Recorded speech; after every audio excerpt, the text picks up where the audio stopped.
I'm Malcolm from Aquaspray. This is Kranzle's range of home and garden machines for the domestic user. The 1050p, the 1050TS and the 1050TST. I've already done a quick overview on the 1050p, so today I'm going to be doing it on the 1050TS. The TS stands for total stop. It's the one on the wheels and the chassis. This is it. So before we get to the video, if you have any questions whatsoever on the pressure washers that I speak about, let me know in the comments below. I did review the video that I've just done, and I don't know whether it's too basic or not in depth enough. With me working on pressure washers for most of my life, I seem to have a thing in my head where I know where the water coupling goes. I know where the high pressure hose fits onto. I know where to wrap it up. But I know that a lot of people don't know. And I'm trying to cater to them people, but you sort of have to educate me to tell me what you want to know about the machines, and I will try and deliver it as best I can. So without further ado, let's carry on with the video. So this is the overview of the Kranzle 1050TS. The TS stands for total stop. This machine is on the chassis with the wheels and a hose hanger. It's exactly the same spec as the 1050p, it's just in this housing. So it's 130 bar at 7.5 litres a minute. This one weighs 21 kilos with the extra added weight of the wheels and the chassis. It has the lance holders in the back where the lance and gun fit, and we'll have a closer look. So this is the Kranzle 1050TS. It's the domestic machine on the wheels and the chassis, so it's really portable. It doesn't take up much space in the garage once it's upright.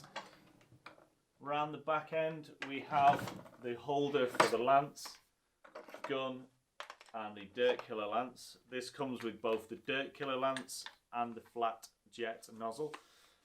It does come with a D10 quick release, so you can quickly swap and change between them, or if you've got any other accessories like the foam lance or underbody lance, etc, etc. This gun is the same gun as the 10-122, 7-122. It does have a grey trigger, and it does have the D10 quick release rather than the D12, but I'm not sure. I don't think there's any difference in the valve.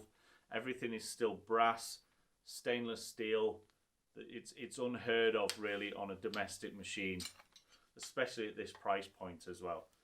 So that's the gun and lance. I'm going to put it on the floor because on my other video it rolled off.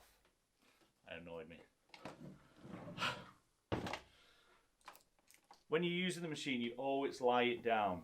You don't use it stood up. It's all about the oil and where it is with the wobble plate and where the oil can churn up and make sure everything's lubricated. And it can't do that if it's stood up. It does come with the 8-meter plastic nylon braided hose.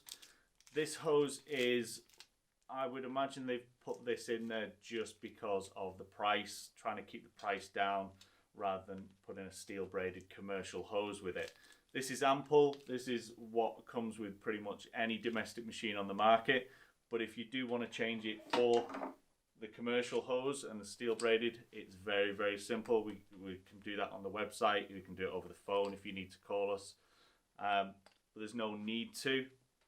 It is ample. It can be a bit of a pain to wrap up when it's cold, which is why it's still wrapped up here. The machine itself comes with ample mains cable. If you do decide to use an extension cable, make sure the extension cable is thicker than this cable and try and not make it too long. There is another video which I'll probably link in the description about mains cables. Comes with the filter and the quick release and the big solid brass pump. There's no other domestic machine on the market that has this type of quality pump with it. I don't know of anything. If you find one, leave a link in the comment or message me and I will buy one and see if it is similar in its way. The on-off switch is at the top. This is not very weatherproof, so I wouldn't have this out in the rain without it being covered. Try and keep the back end here clear, because this is where the fan draws air in and cools down the motor in the long term. Once you're finished for the day, you can store it upright. The hose hanger on the front is pretty convenient to keep the hose out of mischief. You have the cable hook around the side. Once you've taken the factory strings off, we'll keep that nice and neat and safe. The back end of it is where you store your gun and lances. It doesn't take up a lot of room, so it will sit in a nice corner of the garage or shed. You just keep it out of frost when it gets cold. If you like the video, make sure you like and subscribe, and have a troll through the videos that we've already done and give us a thumbs up. So once you're finished with it, Hang on, you started talking like as it started recording. I just know you're going to go to edit it and it's going to cut off the first word and you're going to be like, I have to do it again now. I know. Redo it, go. Okay.